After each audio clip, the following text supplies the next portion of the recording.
So hey guys, welcome back to the channel. This is a physics buddy, and the recent classes we started nuclei chapter from NCERT class 12th physics. आज इसकी class में हम इस chapter को थोड़ा सा आगे बढ़ा रहे होंगे. In the last classes we have covered composition of nucleus, we have covered energy mass equivalence. तो इन्हीं चीज़ों को ध्यान में रखते हुए हम आगे की बातें कर रहे होंगे. जितने भी वो लेक्चर नहीं देखा है, I will mention the link in the comment section, in the pin comment as well as in the description box. So make sure that you guys watch it out and उसी के बाद आप इस चीज़ को और अच्छे से समझ पाएंगे. In today's class we are going to discuss about the binding energy per nucleon. Binding energy वही एनर्जी है जिसकी वजह से न्यूक्लियस स्टेबिलिटी दिखाता है या न्यूक्लियस अपनी स्टेबिलिटी शो कर पाता है. तो बाइंडिंग एनर्जी क्या होता है, इन सब चीज़ों को समझने से पहले मेक श्योर आप नोटबुक पेंसिल पेन अपना जो भी है लेकर बैठे और चीज़ों को साथ के साथ नोट करें. एनसीईआरटी के पॉइंट ऑफ व्यू से अगर सोचा जाए तो जितने भी टॉपिक्स हम पढ़ने वाले हैं सारे थ्योरेटिकल ज़्यादा है, कंसेप्चुअल ज़्यादा है. तो आपको कंसेप्ट क्लियर होना ज़रूरी है. कंसेप्ट क्लियर होगा तभी आप इन चीज़ों को डिटेल में समझ पाएंगे और कर पाएंगे. लास्ट क्लास में हमने एनर्जी मास इक्विवेलेंस को समझाया और बताया कि मास एग्जैक्टली होता क्या है.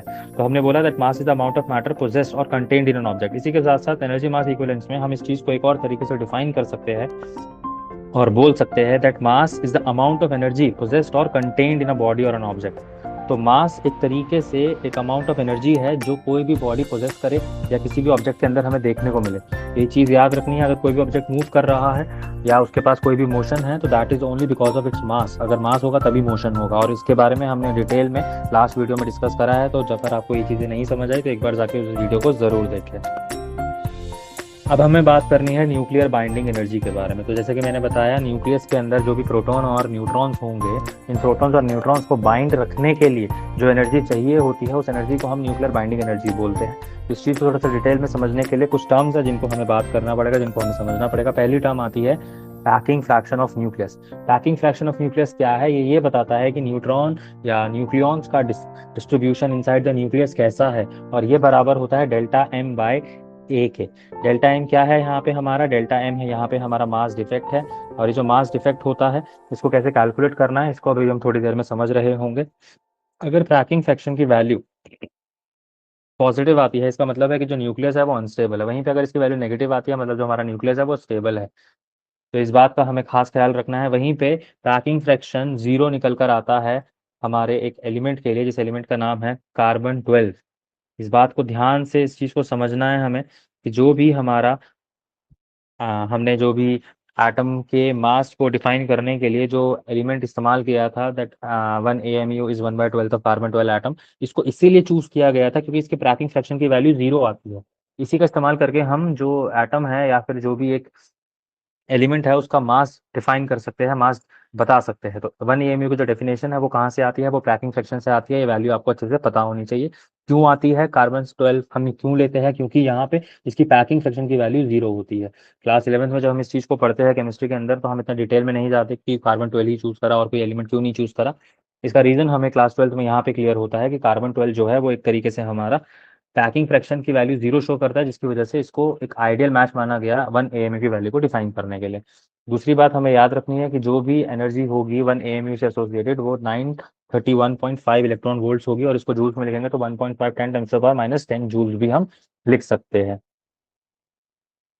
अब बात करते हैं मास डिफेक्ट के बारे में कि मास डिफेक्ट होता क्या है. तो इस चीज़ को मैं थोड़ा सा आपको जनरल वे में समझाने की कोशिश करूँ तो सिंपल से इसको इस तरीके से समझिए कि जो भी एटम हमारे पास है उस एटम के अंदर जो भी प्रोटॉन्स, न्यूट्रॉन्स, इलेक्ट्रॉन्स है. आप थोड़ा सा और डिटेल में जाते हैं, न्यूक्लियस के अंदर जाते हैं तो न्यूक्लियस के अंदर जो भी प्रोटॉन्स और न्यूट्रॉन्स है उनका मास न्यूक्लियस के मास से ज्यादा होता है. वो ज्यादा क्यों होता है? वो ज्यादा इसीलिए होता है क्योंकि कुछ मास एनर्जी की फॉर्म में स्टोर हो रखा होता है उसके अंदर, और इसी चीज को हम मास डिफेक्ट बोलते हैं. तो कहने का मतलब यह है कि atomic mass is always less than the mass of its constituent particles. Proton, electron, neutron के मास से कम होता है. और इसी डिफरेंस को, ये टोटल मास ऑफ न्यूक्लॉन्स के डिफरेंस को न्यूक्लियस के मास से जब हम निकालते हैं तो इसी डिफरेंस को हम मास डिफेक्ट बोलते हैं. तो इस चीज को कैसे लिख सकते हैं हम जरा थोड़ा सोच के देखिए. जो भी मेरे पास मास ऑफ न्यूक्लियस होगा अगर मैं उसमें से मास ऑफ प्रोटॉन और मास ऑफ न्यूट्रॉन को माइनस कर दूं तो उससे मुझे डेल्टा एम मिल जाएगा, मास डिफेक्ट मिल जाएगा. जो डेल्टा एम होता है ये बराबर हो जाएगा. अब मुझे मास ऑफ प्रोटॉन लिखना है तो ये किसके बराबर होगा? Number of protons into mass of one proton.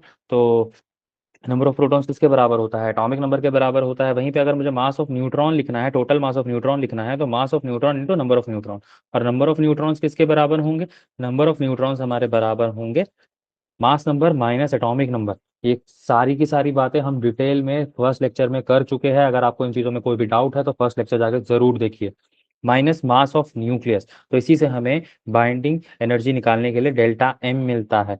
सारी चीज़ों के बारे में डिटेल में यहाँ पे लिखा हुआ है। Just make sure that you guys pause the video and note down.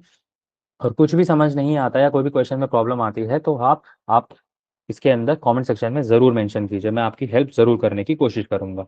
तो बाइंडिंग एनर्जी बेसिकली होता क्या है? बाइंडिंग एनर्जी वही एनर्जी होती है जो इन न्यूक्लियॉन्स को infinite to form the nucleus, basically whatever energy they are carrying, उनको एक साथ लेकर आना, उनको जोड़े रखना, उनको संभाले रखना न्यूक्लियस के अंदर, उसी एनर्जी को हम बाइंडिंग एनर्जी बोलते हैं। ये वही एनर्जी है जिसकी जरूरत हमें पड़ेगी अगर हमें किसी न्यूक्लियस को स्प्लिट करना है उसके न्यूट्रॉन्स के अंदर। और ये एनर्जी बराबर होती है डेल्टा एम सी स्क्वायर के। तो जो हमने मास एनर्जी इक्वलेंस पढ़ा था, E is equals to M C square, उसमें जो ई होता है वो बेसिकली बाइंडिंग एनर्जी के लिए डिफाइन किया गया था, और ये बराबर होता है डेल्टा एम टाइम सी स्क्वायर, जहाँ पे डेल्टा एम क्या होगा? हमारा मास डिफेक्ट होगा। मास डिफेक्ट कैसे निकालते हैं? Mass of constituents minus mass of nucleus.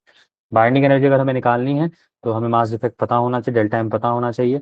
इसको हम ए एम यू में एक्सप्रेस करते हैं, ये बात बहुत इंपॉर्टेंट है, याद रखनी है। तो जब भी हम बाइंडिंग एनर्जी पर न्यूक्लियन निकाल रहे होंगे, ये बराबर होगा बाइंडिंग फ्रैक्शन के, और यही पैकिंग फ्रैक्शन के बराबर होता है। तो पर न्यूक्लियन अगर निकालना है तो जो भी एनर्जी आई उसको ए से डिवाइड कर दिया। वहीं पे पर न्यूक्लियन अगर हमें निकालना है मेगा इलेक्ट्रॉन वोल्ट्स में, तो 931.5 मेगा इलेक्ट्रॉन वोल्ट से मल्टीप्लाई कर दिया। सिंपलिसिटी के लिए हम 931 डायरेक्टली ले लेते हैं, तो आप इस वैल्यू को इस्तेमाल करके भी यूज कर सकते हैं। बाकी जब भी आपका बोर्ड का एग्जाम हो रहा होगा तो फर्स्ट पेज पर हमें सारी की सारी कन्वर्जन की वैल्यू गिवन होती है। तो अगर याद नहीं भी है तो भी चले जाएगा, कोई दिक्कत नहीं है, लेकिन आपको पता होना चाहिए एटलीस्ट कि कौन सी वैल्यू का क्या सिग्निफिकेंस है। तो बाइंडिंग एनर्जी क्या होता है? डेल्टा एम सी स्क्वायर के। इसी के बाद यहाँ पर हम आते हैं कि अगर न्यूक्लियर बाइंडिंग एनर्जी के बारे में हम बात कर रहे हैं तो there are some features, that features we need to understand. तो पहला फीचर यहाँ पे ये है कि न्यूक्लियर फोर्सेस बहुत ज़्यादा स्ट्रांग होते हैं, इतने ज़्यादा स्ट्रांग होते हैं कि कोई भी और फोर्स इसके कंपैरिजन में बहुत छोटा है, बहुत कम मैग्नीट्यूड का होता है। तो न्यूक्लियस के अंदर अगर मैं बात करूं, मुझे पता है that there are proton and neutron. Neutron के पास कोई भी चार्ज नहीं होता, प्रोटॉन पॉजिटिवली चार्ज होते हैं, तो यहाँ तो कोई फोर्स नहीं है। लेकिन जैसे ही हम न्यूक्लियस के बाहर निकलते हैं तो वहाँ इलेक्ट्रॉन प्रेजेंट होता है, और उस प्रोटॉन और इलेक्ट्रॉन की वजह से उनके बीच में जो हमें अट्रैक्शन देखने को मिलता है, वो अट्रैक्शन ठीक ठाक होता है, लेकिन इतना नहीं होता कि इस न्यूक्लियर फोर्स के अट्रैक्शन को ओवरकम कर सके। तो इस न्यूक्लियर फोर्स के अट्रैक्शन को ओवरकम करने के लिए हमने जिस चीज़ का इस्तेमाल किया है उसी चीज़ को हमने बोला यहाँ पे न्यूक्लियर फोर्सेस। तो सिंपल से यहाँ पे आपको ये बात समझनी है कि न्यूक्लियर फोर्सेस बहुत ज़्यादा स्ट्रांग होते हैं, वो कूलम्ब फोर्स के रिपल्सिव बिहेवियर को यू कैन से ओवरकम कर देते हैं, और उनका कोई भी इफेक्ट न्यूक्लियर फोर्स के वजह से हमें देखने को नहीं मिलता। न्यूक्लियर फोर्सेस दो न्यूक्लियॉन्स के बीच में बहुत जल्दी गिर जाते हैं या डिक्रीज हो जाते हैं अगर डिस्टेंस बहुत ज़्यादा हो जाए, यानी कि एक न्यूक्लियस के रेडियस से अगर डिस्टेंस ज़्यादा होगा तो जो न्यूक्लियर फोर्स है वो बहुत जल्दी कम हो जाएंगे। समझने की बात यह है कि जो न्यूक्लियर फोर्सेज है शॉर्ट रेंज फोर्सेज होते हैं, और ये बहुत ज़्यादा कम डिस्टेंस पर ही एक्ट करते हैं, और वो डिस्टेंस कितना है? न्यूक्लियस के अंदर अंदर का। अगर न्यूक्लियस के बाहर भी हम जाएंगे तो भी हमें ये चीज़ देखने को नहीं मिलेगी। तो बहुत इंपॉर्टेंट बातें हैं ये।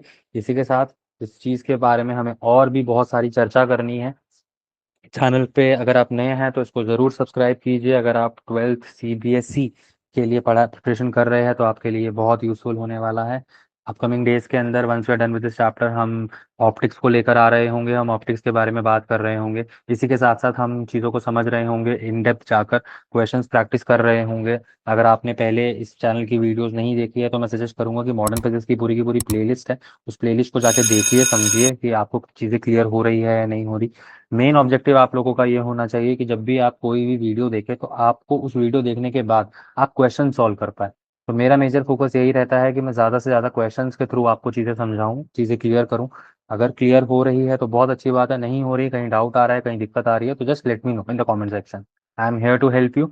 अपकमिंग डेज में हम बात कर रहे होंगे ऑप्टिक्स के बारे में, ऑप्टिक्स की पूरी प्लेलिस्ट आने वाली है, और कोशिश रहेगी मेरी कि एवरी वीक एटलीस्ट 2 लेक्चर्स यहाँ पर ज़रूर आपको देखने को मिले। इसी के साथ साथ there are some other parameters as well, और you can say there are some other playlist as well, which I am working on. These are specifically for AP Physics 1, AP Physics 2, and Honors Physics students. So if you feels like there is someone who will definitely go ahead with these kind of courses, you may recommend this channel. And I hope you like this video. And if you like it, please make sure you subscribe to the channel and press the bell icon for upcoming notifications and to get the notification of upcoming videos. So see you guys in the next class. Till then, take care and keep exploring. Physics is all about exploration.